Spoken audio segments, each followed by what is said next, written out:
Assalamu alaikum warahmatullahi wabarakatuh. Home Office criticize করছে Public Accounts Committee অর্থাৎ এমপিদের যে কমিটি। Home Office criticize over limited understanding of skilled worker visa route. Skilled worker visa route যাদের visa শেষ হয়ে যাবে তাদের বা তাদের যারা কাজ পাবে না তাদের কি হবে সে ব্যাপারে কোনো অ্যাসেসমেন্ট না করায় পাবলিক অ্যাকাউন্টস কমিটি পার্লামেন্টের তারা হোম অফিসের সমালোচনা করেছে এবং including exploitation of workers and non compliance with visa condition. Non কমপ্লায়েন্সের ব্যাপারে কোনো ধরনের অ্যাসেসমেন্ট না করায় সমালোচনা করেছে হোম অফিসের সমালোচনা করেছে Public Accounts Committee. Report publish last week, আজকে হচ্ছে 7 জুলাই, কিন্তু লাস্ট উইক পাবলিশ হয়েছে 36 পৃষ্ঠার। এখানে বলছে যে এই skilled worker visa route open হয়েছে ডিসেম্বর 2020 এবং end of 2024 1.18 million people applied for entry through this route।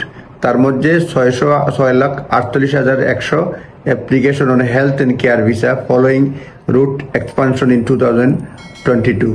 সোজা কেয়ার ভিসায় এখন পর্যন্ত 6,48,100 অ্যাপ্লিকেশন করেছে হেলথ এবং কেয়ার ভিসা। এর মধ্যে টোটাল যেটা আছে ওয়ার্ক পারমিটে 2020 সাল থেকে 1.18 million people.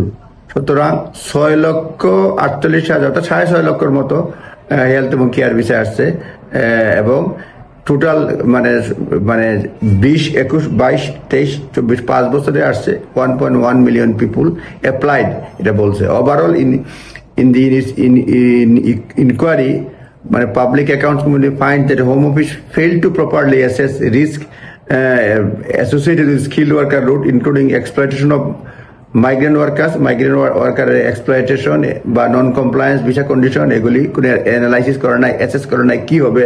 Department has not analyse exit data analyse করে নাই, has not track those who lose sponsorship মানে যারা স্পন্সরশিপ লস করে আর taken on by other employer বা remaining UK without legal status, এগুলির ব্যাপারে কোনো ধরনের অ্যাসেস করে নাই।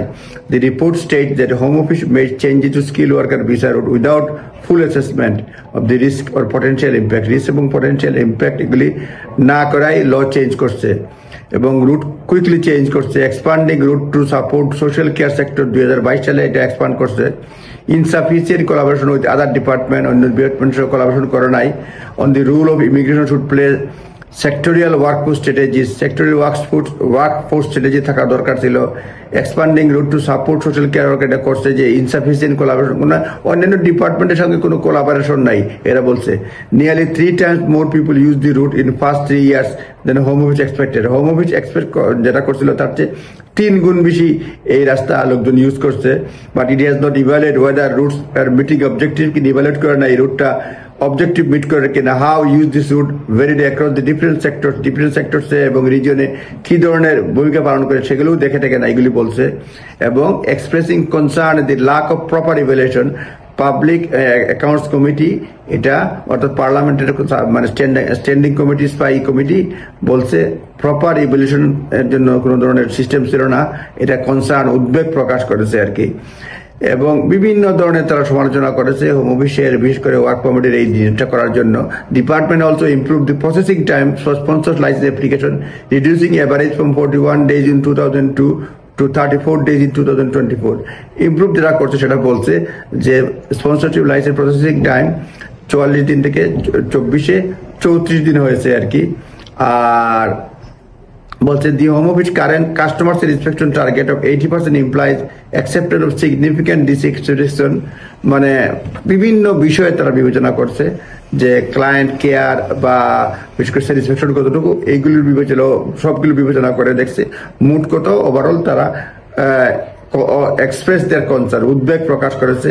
হোম অফিস অ্যাসেস করে নাই বা একটি লোক কোথায় যাবে, স্পন্সরশিপ লাইসেন্স শেষ হয়ে গেলে কি যাবে, তাদের যে অ্যাসেস করছিল তার চেয়ে 3 গুণ বেশি লোক চলে আসছে ওয়ার্ক পারমিটে।